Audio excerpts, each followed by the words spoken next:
You would think it would become less and less and less, but it doesn't work that way, does it? It becomes more and more and more.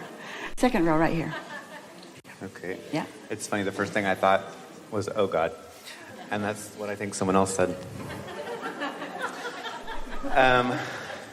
So I just wanted to share recently that I decided to move from waiting for a relationship into just fully moving into this beautiful romance that I want to have.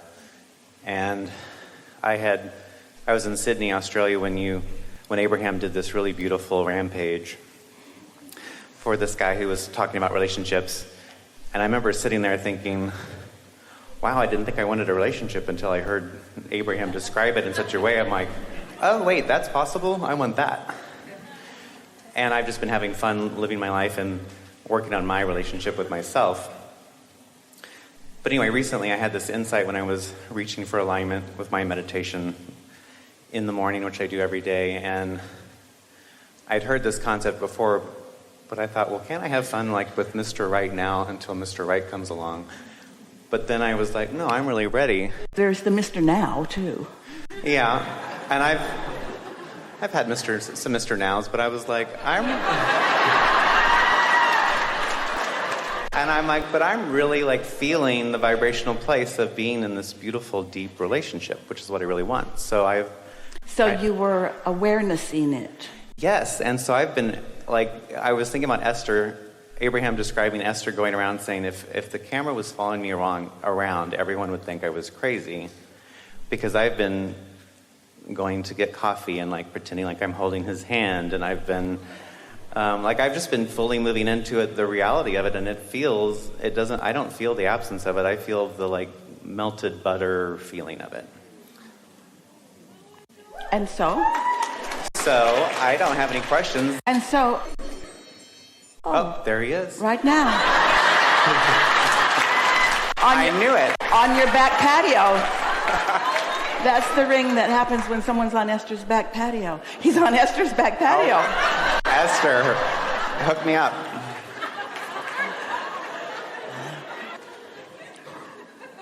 This is when we like to say, when you feel like that, can you step into a little bit of a feeling that it feels this good, and for right now that is enough? Oh, yeah. So if you really mean that, and if you can stay there, then it can't not, because that's the vibrational frequency that the law of attraction gathers the cooperative components, and because you are alert to it, it'll be easy for you to connect those dots. Yeah, that's the way. Yeah, so I'm here to celebrate, and so I don't really have a question. I'm just having fun with it, and I thought it'd be fun to do a celebratory rampage. Preferably from Abraham. I could offer one, but...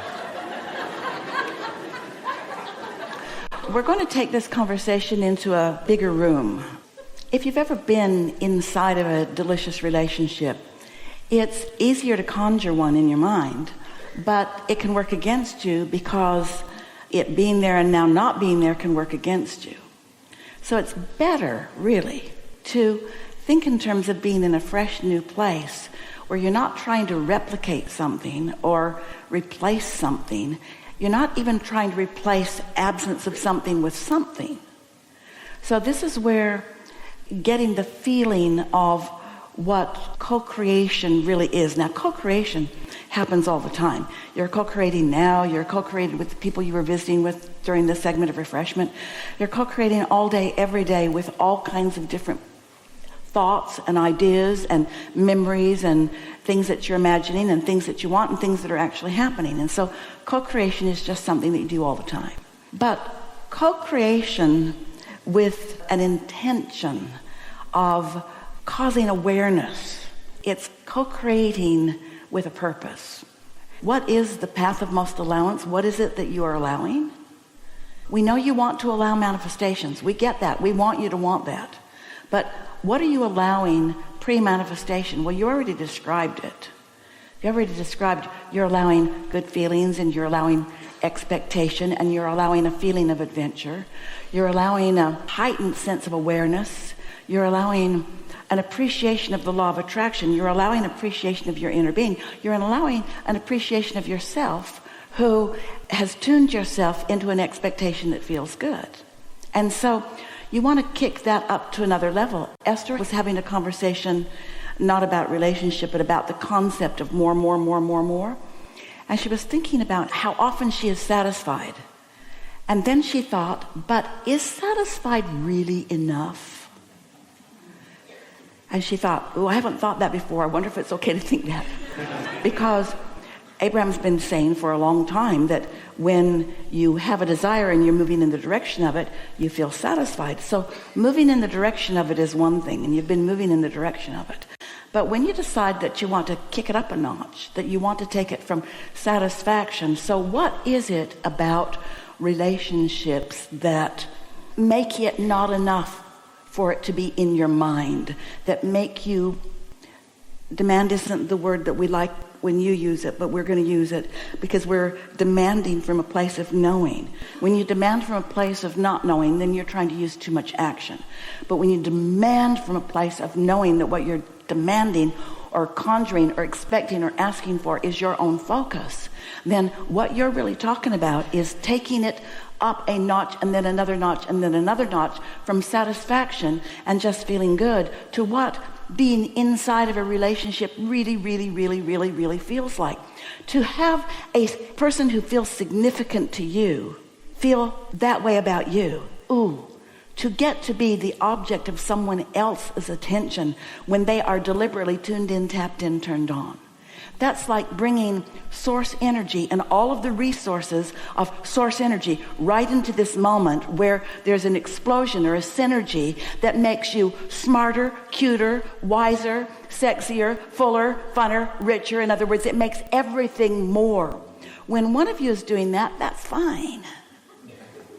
But when you have someone else that you are focused on in that way, and they're focused back at you in that way, then that kicks it into a whole new level.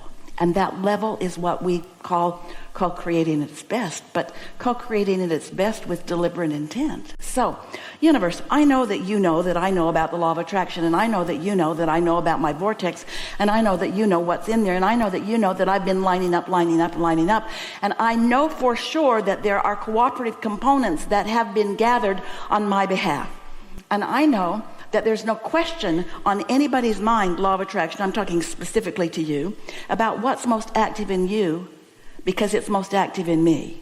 I know what's active in me. And so it is my intention to just keep that part active because it just feels good.